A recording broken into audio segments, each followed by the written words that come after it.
మగువ ఛానల్కు స్వాగతం. ఈరోజు మనం వివాహ బంధంపై కత్తి, వివాహేతర సంబంధాల వల్ల భార్యాభర్తల మధ్య వస్తున్న గొడవల వల్ల జరుగుతున్న అనేక రకాలైన హత్యలు, అలాగే అనేక దారుణాల గురించి చూద్దాం. భార్యాభర్తల మధ్య జగడాలు, గిల్లి కజ్జాలు మామూలే.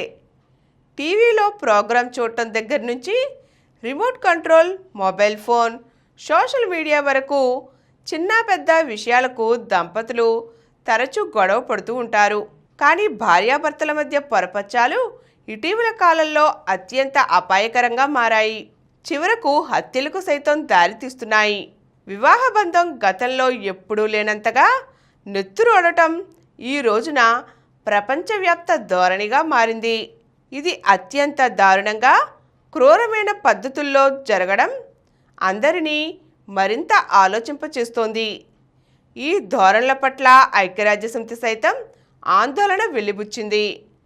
భారతదేశంలో ఏటా 275 మంది భర్తలు, 225 మంది భార్యలు వేరువేరు ఘటనల్లో జీవిత భాగస్వాముల చేతుల్లో హతమవుతున్నారని ఐరాస అధ్యయనం తేల్చింది.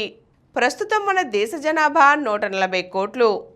ఇంత జనాభా ఉన్న చోట ఎన్నెన్నో నేరాలు జరుగుతుండటం సాధారణం. అందులో కొన్ని ఘటనలు ప్రత్యేకంగా ప్రజల దృష్టిని తమ వైపు తిప్పుకుంటాయి. ఈ జాబితాలో భార్యాభర్తల పరస్పర హత్యాకాండలు చేరడం భయోందోళనకు గురిచేస్తోంది.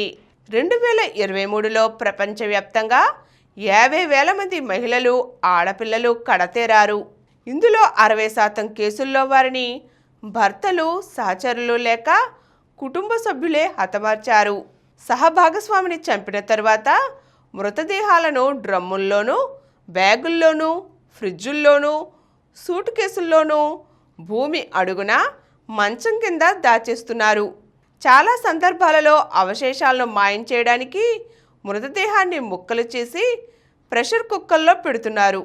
కత్తిరించిన శరీర భాగాలను సూట్ కేసుల్లో దాచి మారుమూల నిర్మానుష్య ప్రదేశాల్లో, నీటి కుంటల్లోనూ పడేస్తున్నారు. దీంతో మీడియా ఇటువంటి ఘటనలను రిపోర్ట్ చేయడం ఒక సవాల్గా మారింది. ఇటీవల నేరాల నుంచి ఇటువంటి ఉదాహరణలు కొన్ని ప్రస్తావించింది. తాను ప్రేమించిన అనురాగ్ అనే వ్యక్తి కోసం తాను పెళ్లాడిన దిలీప్ను ప్రగతి అనే యువతి చంపింది. వారి పెళ్లి జరిగి 15 రోజులే. వివాహానంతర హిందూ క్రతువులో భాగంగా తనకు లభించిన నగదును సుపారీగా ఇచ్చి ప్రగతి ఆ ఘాతుకానికి పాల్పడింది. ఈ కేసును ఐరాస తన అధ్యయనంలో ప్రస్తావించింది.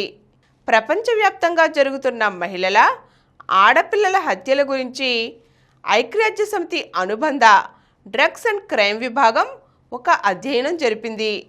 దీనిలో దిగ్భ్రాంతికర వాస్తవాలు వెలుగులోకి వచ్చాయి. ప్రతి 11 నిమిషాలకు ఒక మహిళ హత్యకు గురవుతున్నట్లు తేలింది. సగటున రోజుకు 140 మంది యువతులు, ఆడపిల్లలు తమ గృహాల్లోనే కడతేరుతున్నారు.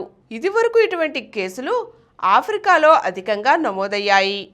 అయితే ఏడాది తిరిగేటప్పటికీ ఆఫ్రికాను పక్కకు నెట్టి ఆసియా 2వ స్థానానికి వచ్చింది. 58% హత్యా ఘటనలు వివాహ బంధంతో ముడిపడి ఉండగా 42% ఘటనల్లో పురుషులే బాధితులుగా ఉన్నారు. స్త్రీల విషయంలో కనిపించే లింగ వివక్ష కోణం భారత్లో జరుగుతున్న నేరాల్లో పెద్దగా కనిపించడం లేదని ఐరాస వ్యాఖ్యానించింది.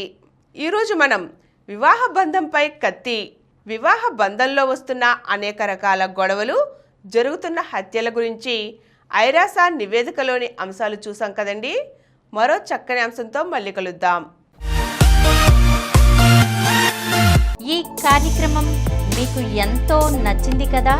ఇటువంటి మరిన్ని వీడియోల కోసం అనతి కాలంలోనే 20 కోట్లకు పైగా వ్యూస్ సాధించిన సమరం ఛానల్ సమర్పించు సమరం మగువ ఛానల్కు సబ్స్క్రైబ్ చేయండి, లైక్ చేయండి, మీ ఫ్రెండ్స్కి షేర్ చేయండి.